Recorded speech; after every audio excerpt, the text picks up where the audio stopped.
Morning children. आज हम start करेंगे सेकेंड स्टैंडर्ड का 23rd पीरियड। अनुस्वर का प्रयोग। अनुस्वर मतलब क्या होता है, कोई भी शब्द लिखा हुआ रहता है उसके ऊपर जैसे ये डॉट रहता है उसे अनुस्वर कहते हैं।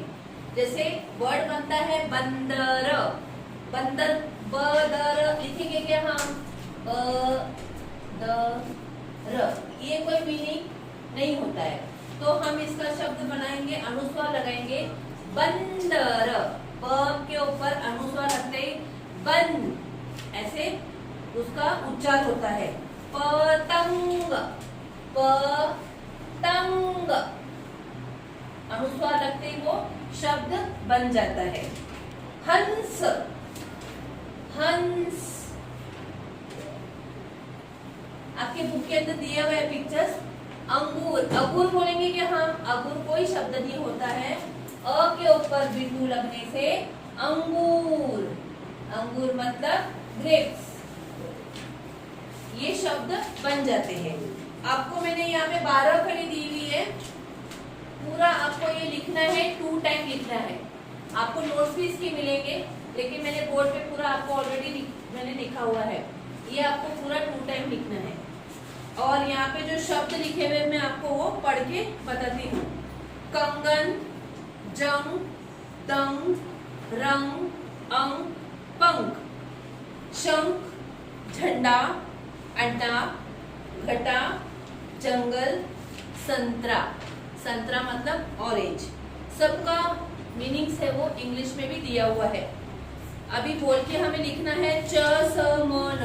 च से क्या शब्द बना है, चंदन, संग, मंगल और नंदन। ये आपको बुक के अंदर ही कंप्लीट करना है, इसके नोट्स नहीं मिलेंगे आपको। आगे में आपको सतरंगी दुनिया करके एक छोटा सा पार्ट जैसा है, वो मैं आपको पढ़ के बताती हूँ। मंगलवार का दिन था, मयंक हिंदी की किताब पढ़ रहा था। फिर वह मयंक नयन बंद करके बैठ गया। कुछ देर बाद उसने नयन खोले तो दंग रह गया। एक सुंदर परी उसके सामने खड़ी थी। मयंक हिंदी की किताब पढ़ रहा था। कौन सी किताब पढ़ रहा था, हिंदी की। फिर वह नयन बंद करके बैठ गया। नयन मतलब अपने आँख बंद करके बैठ गया। कुछ देर बाद उसे नयन खोले तो दंग रह गया। कुछ देर के बाद में उसने अपनी आंखें खोली तो वो दंग रह गया। एक सुंदर परी उसके सामने खड़ी थी। एक सुंदर सी परी उसके सामने खड़ी थी। मयंक ने परी से पूछा, आप मुझे परीलोक की सैर कराने ले जाओगी? आप मुझे परीलोक घुमाने के लिए लेके जाओगी क्या? परी ने कहा ठीक है चलो। परी ने क्या कहा, ठीक है चलो। परी रानी मयंक को परीलोक के अंदर ले गई। मयंक को कहाँ लेके गई, परीलोक के अंदर लेके गई। परीलोक के 7 रंगों का अनोखा नजारा था। कितने रंगों का नजारा था, 7 रंगों का। रंग बिरंगा महल था। परियों के नीले पंख थे। एक पर परी का नाम जादुई छड़ी थी। एक पर परी के पास जादुई छड़ी थी। मयंक को बहुत आनंद आया। ये मयंक था, वो सो रहा था आंख बंद करके। सो के थोड़ी देर उसने आंख खोली तो उसके सामने कौन खड़ा था, परी खड़ी थी। परी उसे कहाँ लेके गई, परीलोक। वहाँ पे उसने क्या देखा, 7 रंगों का अनोखा नजारा, मतलब अलग अलग टाइप के कलर्स देखे उसने, अनोखा नजारा देखा। रंग बिरंगी महल देखे, मतलब अलग अलग टाइप के घर देखे। परियों के नीले पंख देखे। हर एक परी के पास जादुई छड़ी थी। ये आपको मैंने लेसन सिखा दिया है, इसका शब्दार्थ वगैरह आपको बुक नोट्स में मिल जाएगा। नीचे लिखा हुआ है चित्रों के नाम लिखो, right the name of the pictures. Pictures दिए हुए हैं आपको। ये है पतंग, जैसे मैंने आपको बताया कैसे पतंग लिखना है। हंस, पंखा, बंदर, अंगूर, घंटा। और यहाँ पे रंगीन अक्षरों के अनुसार कर आपको लिखना है। ये आपको चंचल, इंजन, अंगूठी, अंकुर, ये सब उसके ऊपर आपको डॉट लगा के लिखना है। आगे है शब्दों के अंत में र जोड़कर नए शब्द बनाओ। ये देखिए आपको यहाँ पे एक चक्र दिया हुआ है, इसके अंदर र लिखा हुआ है और ये आपके 9 शब्द बनेंगे। 9 शब्द क्या बनेंगे वो आपको बनाने हैं। इसका नोट्स भी आपको मिलेगा, उसमें आपको लिखना है। आज हम चंद्र बिंदु भी पढ़ेंगे, मैं दो साथ में ले रही हूँ। आपका चंद्र बिंदु पढ़ेंगे। चंद्र बिंदु है, इसके चंद्र बिंदु मतलब जो ये हम लिखते हैं उसके ऊपर ये चांद के जैसे, ये 17 है,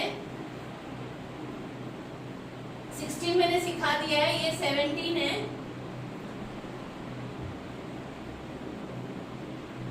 चंद्र बिंदु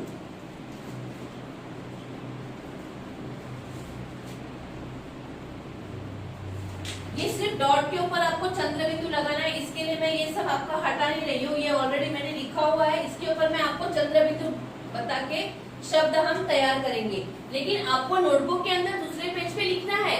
सेम उसी को चंद्र बिंदु नहीं बनाना है। नोट्स में भी आपको दिया हुआ है, यहाँ पे ऐसे चंद्र बिंदु आपको बनाना है। इसे चंद्र बिंदु कहते हैं। चंद्र मतलब चांद के जैसा, उसके ऊपर डॉट, शेप चांद के जैसा आएगा और उसके ऊपर डॉट आएगा। इसका भी प्रयोग बहुत जगह शब्दों में होता है। ये खाली डॉट लिखा किया हुआ था हमने, और अभी हम पढ़ रहे हैं चंद्र बिंदु।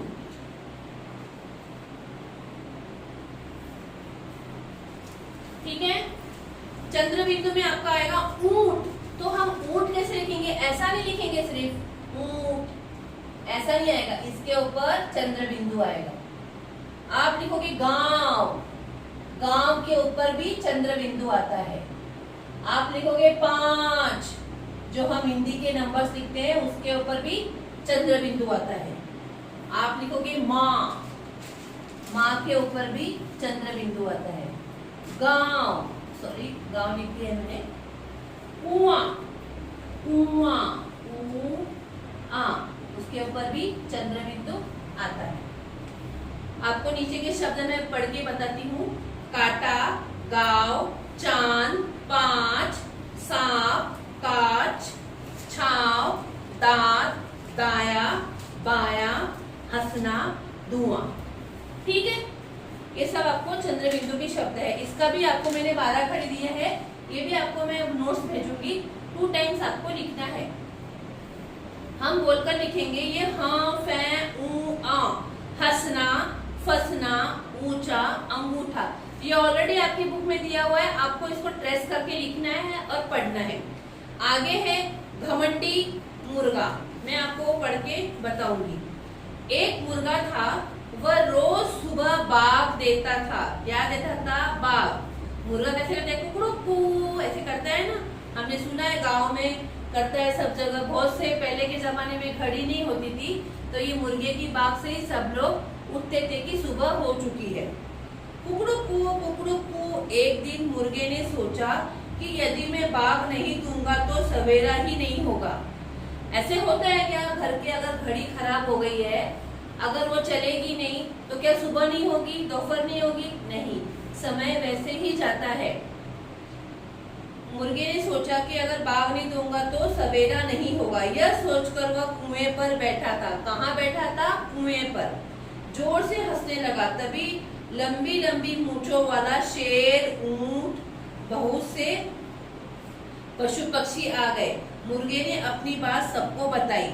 यह जानकर हंसने लगे। मुर्गे ने कहा कि वह सबको सबक सिखाएगा। सब लोग हंसने लगे। वो बोलने लगा तो कि मैं कल बाग ही नहीं दूंगा तो देखो सुबह ही नहीं होगी। सब लोग हंसने लगे। उसने क्या लगा कि चलो हम उसको कुछ तो सिखाना चाहिए सबको। अगले दिन मुर्गा सुबह 5 बजे तक सोता रहा। मुर्गा कितने बजे तक सोता रहा? सुबह 5 बजे तक। गांव में सभी पशु पक्षी उड़ गए। सब पशु पक्षी उड़ गए। चिड़िया चींची करने लगी, तितलियां मंडराने लगी, गिलहरियां जग गई, गाय राबने लगी, परंतु मुर्गे ने अपनी आँख नहीं खोली। अचानक मुर्गे के मुंह पे सूरज की रोशनी पड़ी। किसके मुंह पे रोशनी पड़ी? किसकी? मुर्गे के। सूरज की रोशनी पड़ी और वह हड़बड़ाकर उठा। सामने शेर और ऊंट खड़े थे। सामने कौन खड़ा था? शेर और ऊंट खड़े थे। ऊंट बोला, देखो मुर्गे भाई, आज तुमने बाघ नहीं दी, फिर भी सूरज निकला है। मुर्गा बोला, हाँ मित्रों, अब मैं समझ गया कि कभी भी घमंड नहीं करना चाहिए। इससे हमें ये सबक मिलता है कि कभी भी हमें घमंड नहीं करना चाहिए कि मैं उठूंगा तो ही सब लोग उठेंगे, तभी सब काम होगा। ऐसे नहीं है। घड़ी चले या नहीं चले, हमें तो अभी सूरज, हमेशा सूरज निकलता है, लेकिन बारिश के दिन में सूरज निकलता है क्या? नहीं, वो तो निकलता ही है, लेकिन हमें दिखाई नहीं देता है। तो आपको तो उसी समय पे उठना ही है, उसी समय पे अपने अपने जो भी नित्य काम है वो काम करनी है। मैंने आपको 2 सिखा दिया है, चंद्र बिंदु भी सिखाया है और अनुस्वार सिखाया है। आपको दोनों का नोट्स मिल जाएगा, दोनों का नोट्स आपको कंप्लीट करना है। पेज नंबर 68 तक सेकंड स्टैंडर्ड का मैंने कंप्लीट किया है। Thank you.